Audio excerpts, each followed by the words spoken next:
இருக்கிறாரு. ஆனா இதுக்கு எல்லாத்துக்கும் முன்னாடி அவர் என்ன பண்றாருன்னா தன்னுடைய இருதயத்தை ஆயத்தப்படுத்துகிறார். தன்னுடைய இருதயத்தை ஆயத்தப்படுத்துகிறார். ஆங்கிலத்தில் நம்ம வாசிக்கும் போது he set his heart, தன்னுடைய இருதயத்தை டியூன் பண்றார், ஆயத்தப்படுத்துறார். சோ முதலாவது வேலை அது எதை குறிக்கிறது அப்படின்னு சொல்லி சொன்னா எதை குறிக்கிறது? அவருடைய ஒப்படைப்பு.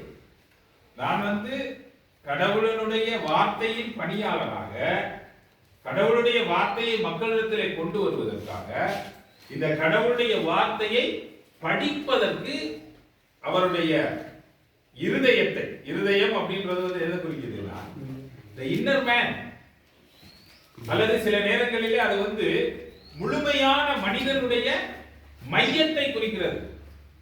அவருடைய இருதயம் பாத்தீங்கன்னா நம்ம இருதயம்ன்ற வார்த்தையை நம்ம எல்லா கலாச்சாரங்களையும் கிட்டத்தட்ட அன்புக்காக பயன்படுத்துறோம். என்ன இப்ப செல்ஃபி எடுக்கும் பொழுது எல்லா இடத்தையும் இப்படி கை வச்சுக்குவாங்க, அல்லது இந்த போட்டோ எடுக்கும் போது இப்படி கை வச்சுக்குவாங்க, செல்ஃபி எடுக்கும் போது இப்படி பாதி அக்காவை வச்சுக்கிறாங்க. என்னன்னு சொன்னா அந்த இருதயம் என்பது அன்பு, ஒரு மனிதனுடைய ஆழ்த்தன்மை, இவை எல்லாவற்றையும் குறிக்கக்கூடிய விஷயம். ஒரு மனிதன் எந்த ஒரு விஷயத்தின் மேல தன்னுடைய இருதயத்தை வைக்கிறானோ அதற்கு தன்னை முழுவதுமாக ஒப்படைத்தவனாக இருக்கிறார். அப்ப எஸ்ரா தன்னுடைய இருதயத்தை கடவுளுடைய வார்த்தையை படிக்கவும் முதலாவது ஒப்படைக்கிறாரு. எதற்கு ஒப்படைக்கிறார்? ஒண்ணு படிக்க, முதலாவது படிக்க. சில நேரத்தில் நமக்கு இருக்கிற பிரச்சனை என்னன்னா ஒப்படைச்சு இருக்கிறோம் நம்ம இருதயத்தை எதுக்கு? பிரசங்கிக்க இல்லையா? பிரசங்கிக்க நம்ம ஒப்படைக்கிறோம். ஆனா படிக்கிறதுக்கு அவர் என்ன செய்திருக்கிறாரு? He has set his heart to study. முதலாவது படிக்கிறது ரொம்ப கஷ்டமான விஷயமா இருக்கு. நிறைய பாஸ்டர்ஸோட நான் பழகுறேன். நேற்று கூட தம்பி சொல்லிட்டு இருந்தாரு, தம்பி நிறைய படிச்சுட்டு இருப்பாங்க, இப்ப எனக்கு கொஞ்சம் படிக்க நேரம் இல்லாம இருக்கு. அதான் இப்ப பிரச்சனை. நம்ம எல்லாருமே பாஸ்டரத்துக்கு எனக்கு தான் அது பிரச்சனை இல்லையா? படிக்க எங்களுக்கு நேரம் இல்லை, மற்ற எல்லாத்துக்கும் நேரம் இல்லை. அதாவது நேரம் இல்லை என்று சொல்வது போல ஒரு பொய் இந்த உலகத்துல வேற எதுவுமே இல்லை. நீங்க நேரம் இல்லை, எல்லாருக்கும் 24 மணி நேரம் தானே இருக்கு. யாருக்காவது கூட குறைய இருக்கா? மனவனுக்கு மாத்திரம் 48 மணி நேரம் இருக்கு. அப்படி இல்லை, எல்லாருக்குமே 24 மணி நேரம் தான். எனக்கு நேரம் இல்லை என்று சொல்லும் பொழுது நம்ம என்ன சொல்றோம்னா என்னுடைய இருதயம் அங்கே இல்லை, நான் இருதயத்தை அதற்கு பக்குவப்படுத்தல, அது எனக்கு முதன்மையான விஷயம் இல்லை, அதை விட வேற விஷயத்துக்கு நான் முக்கியத்துவம் கொடுக்கிறேன். அவை படிப்பதற்கு அவர் தன்னை என்ன செய்யறாரு? ஒப்படைக்கிறார்.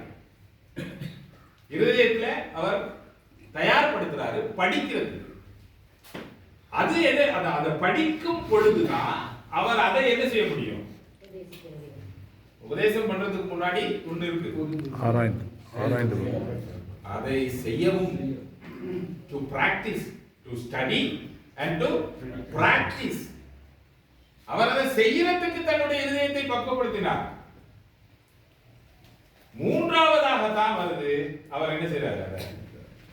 பிரசங்கம் பண்ண அவர் தன்னை ஒப்பு கொடுக்கிறார். அதை தான் நம்ம நெகேமியா 8வது அதிகாரம் 8வது வசனத்தில் படிக்கிறோம். ரொம்ப முக்கியமான விஷயம். அதை எப்படி படிக்கிறாருன்னா அதுதான் பிரசங்கத்துக்கான விவிலியம் தருகிற வரை இலக்கணம். The definition of scripture about preaching. Nehemiah chapter 8 verse 8. அவர்கள் வார்த்தையை வாசித்தார்கள், அதற்கு விளக்கம் சொன்னார்கள், அதுக்கு அர்த்தம் சொன்னார்கள். நம்ம பவர்ல அப்படிதான் போட்டுருக்கு, அர்த்தம் சொன்னார்கள். அதுக்கப்புறம் அதை மக்களுக்கு விளங்க பண்ணினார்கள். அங்க 3 விஷயம் நடக்குது. ஒன்னு ரீடிங், வாசிக்கிறது. இரண்டாவது அதனுடைய மீனிங் என்ன, what is the meaning of the text, அத சொல்றாங்க. மூன்றாவது அத மக்கள் புரிஞ்சுக்கிறாங்க, மக்களை புரிய வைக்கிறாங்க. இன்னைக்கு பல மக்கள் பிரசங்கிகள் பேச ஆரம்பிக்கும் பொழுது வெளியே இருக்கிற வரைக்கும் வேற ஒரு மாதிரி இருப்பாங்க. பிரசங்க பேர்டேல வேற ஒரு ஆள மாதிரி அப்படியே உருவம் அடைவாங்க. விஸ்வரூபம். அவர் கண்ணன் வந்து கடைசியா கண்ணபிரான் வந்து விஸ்வரூபம் எடுத்து அர்ஜுனன்ட்ட பேசின மாதிரி உங்களை ஆசீர்வதிக்கிறேன் அப்படின்னு மாறுவாங்க. அப்படி மாறும் பொழுது மக்களுக்கு என்ன போய் சேருதுன்னு தெரியல. சில மக்கள் அதைத்தான் எதிர்பார்க்கிறாங்க, அது வேற விஷயம். ஆனா அந்த மக்கள் புரிந்து கொள்ளுகிறதுக்கு நம்ம ரிஃபார்ம் சர்ச்சஸ் அல்லது வந்து ரொம்ப பைபிளுக்கு ரொம்ப முக்கியத்துவம் கொடுக்கிற சபைகள்லாம் என்ன பண்றதுன்னா, பேசும் பொழுது நம்ம பயன்படுத்துற உதாரணம் எல்லாம் 16 17ஆம் நூற்றாண்டுல இங்கிலாந்துலயும் அமெரிக்காவிலையும் நடந்த விஷயமா தான் இருக்கு. மக்களுக்கு அது போய் சேராது. உங்களுக்கு போறதுக்கு முன்னாடி நாங்க இன்னொரு புத்தகம் தருவோம். அந்த புத்தகத்துல அவரை பத்தி பேசுறாங்க பிரசங்கியா. இயேசு கிறிஸ்து பிரசங்கம் பண்ணின பொழுது அந்த மக்களுக்கு புரிஞ்சுது. ஏன்னா இயேசு கிறிஸ்து அந்த காலத்துல அவர்கள் வாழ்ந்த வாழ்க்கையினுடைய யதார்த்தங்களின் சொல்லாடல்களையும் உதாரணங்களையும் பயன்படுத்தி பேசினார். ஆனா இன்னைக்கு நம்ம பேசும் பொழுது ஸ்பர்ஜன் இப்படி இருந்தாரு, ஜோனத்தான் எட்வர்ட்ஸ் அப்படி இருந்தாரு, அப்படியே உதாரணங்களை சொல்லிக்கிட்டு இருக்கிறோம். தப்பு இல்லை, சொல்லலாம் சில நேரங்கள்ல. ஆனா நம்ம இயேசுவை போல நம்ம பிரசங்கிக்க வேண்டும்.